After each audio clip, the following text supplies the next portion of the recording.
Did you hear what happened in Lyonesse over the weekend? Or were you too busy preparing to make a ton of adorable baby Yule goats? Did the clans you assumed would claim Sov all claim Sov on the first night? Is Sarah Kerrigan truly the queen of the Zerg, or is Grollo coming for the crown? Stick around and I'll tell you about the first week in Lyonesse, and towards the end of the video I'll cover some of the real movers and shaker characters on Selene, people who I think you should know their names and know them well. Hey friends, it's Anti-Tribute here, and consider this the first in what I hope is going to be a very long-running series covering the major going-ons in Pax Dei.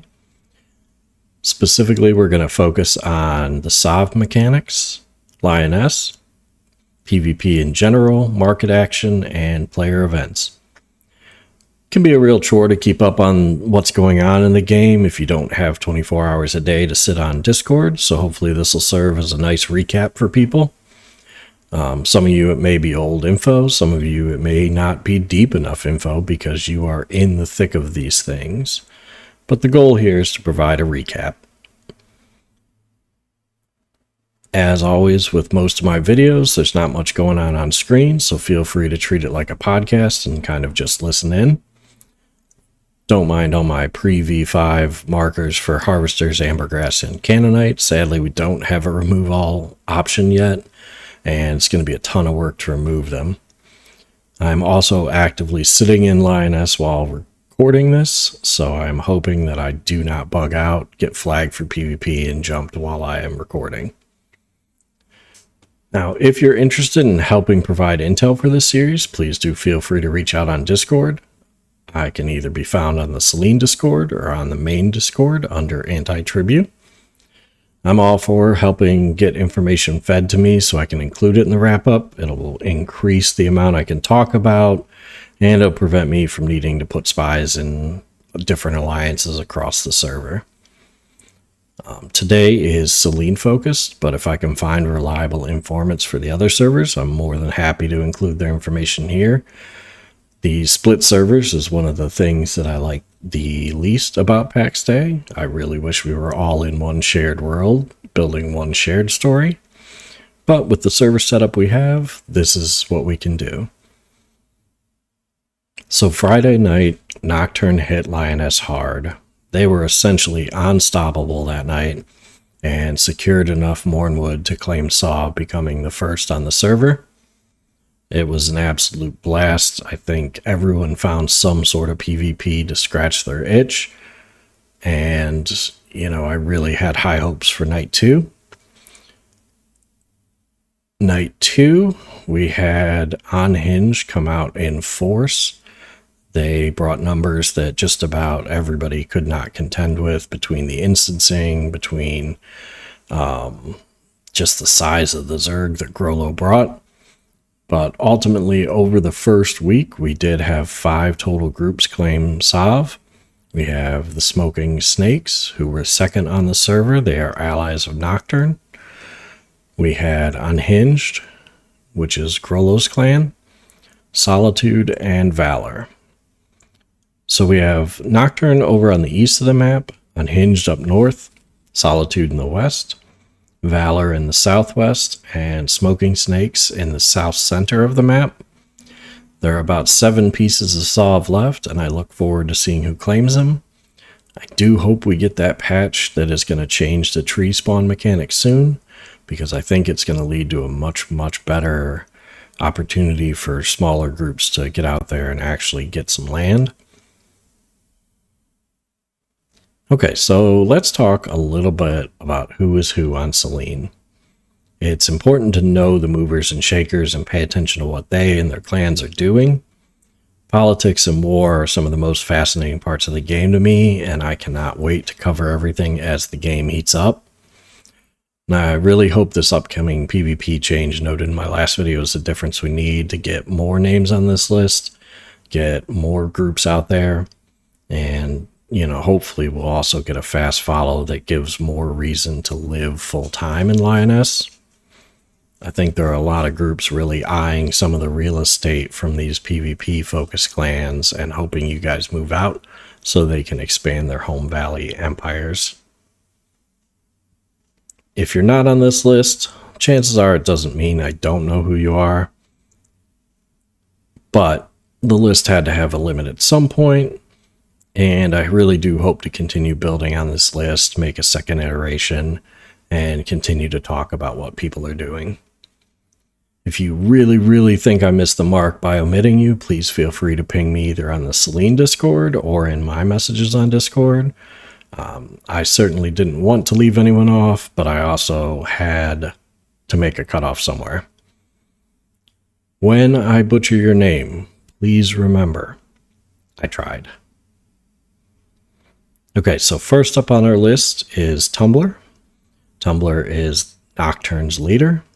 They are a incredibly PvP focused individual, and they came to Pax Dei very clearly to make war, take fights, and laugh with their clan. They've shown an incredible amount of discipline and focus and seem to really be the most prepared for Lyoness's launch just by the performance on night one.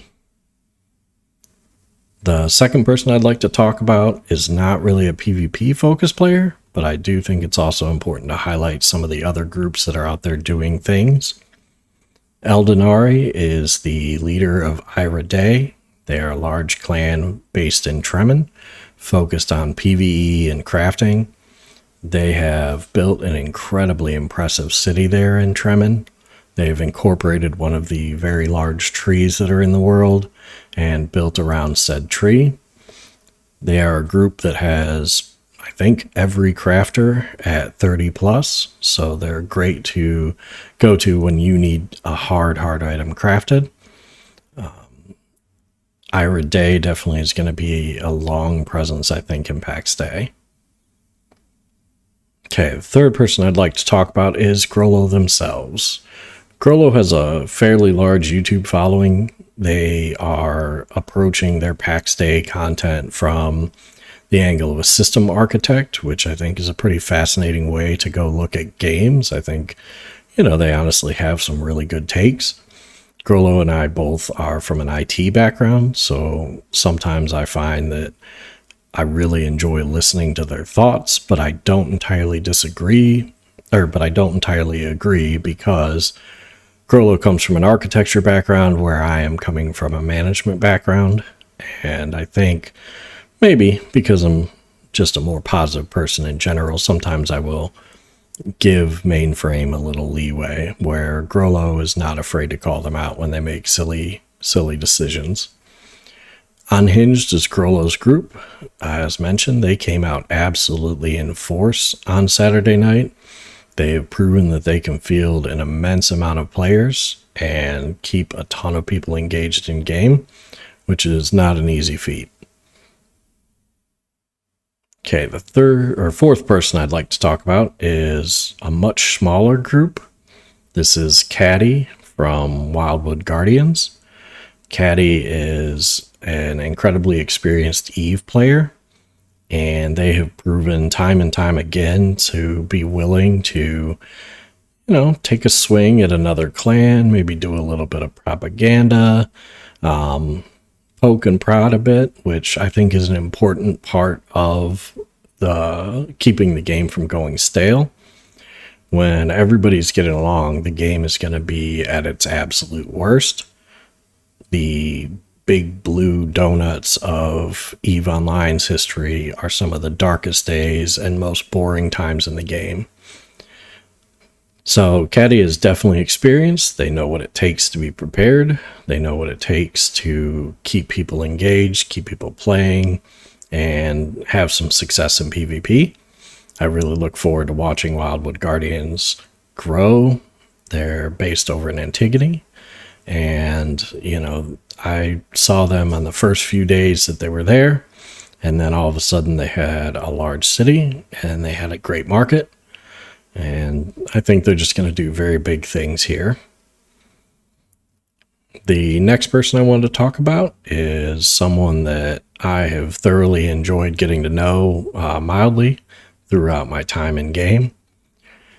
Hailstorm may not be the leader of a large clan, but they are an absolute ray of sunshine, incredibly community focused.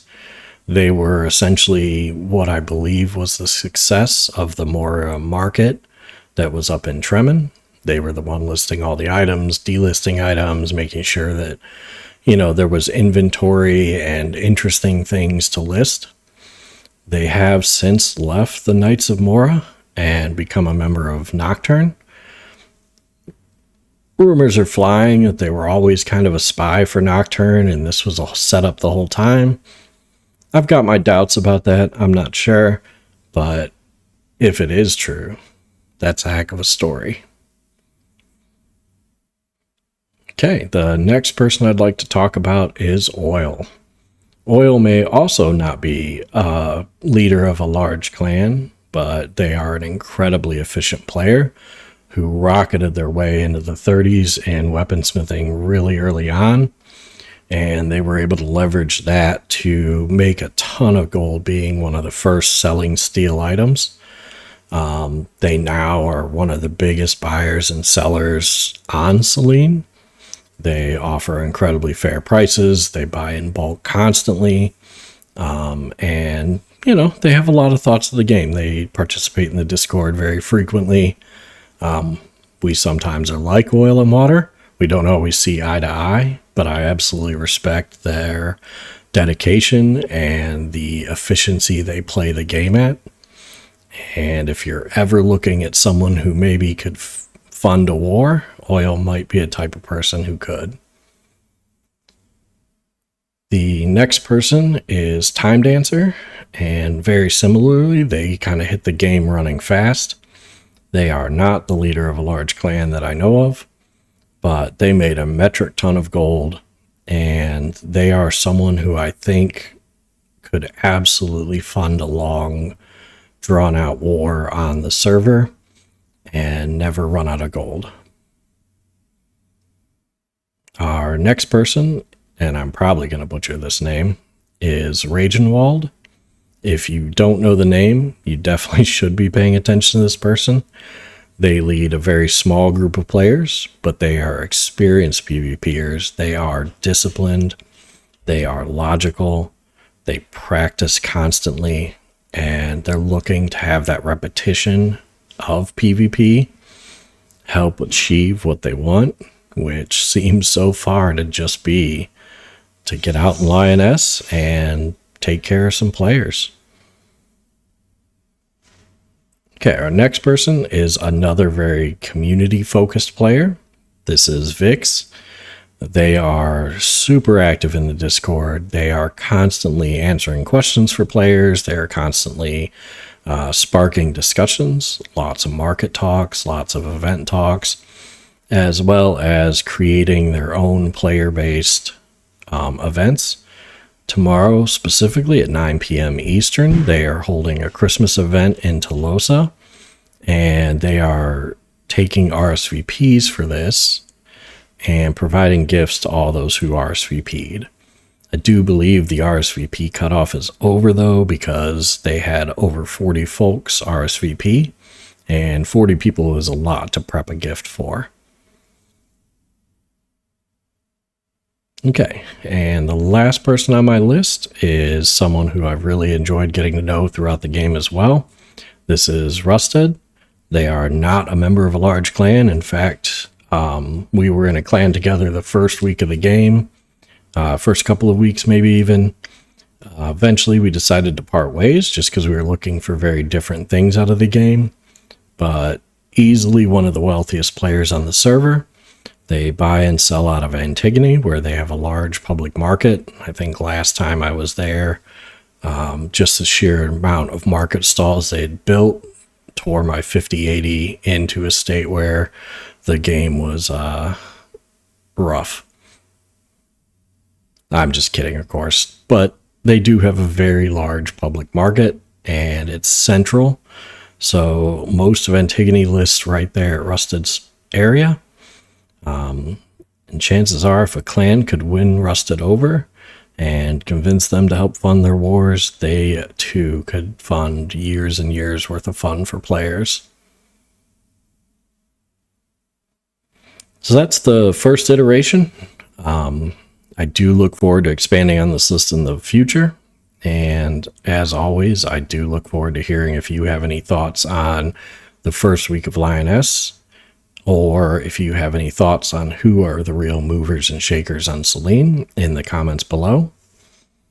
If we don't talk before then, I hope you have a wonderful holiday season full of time with the people you care about. Take care, and I'll see you in Gallia.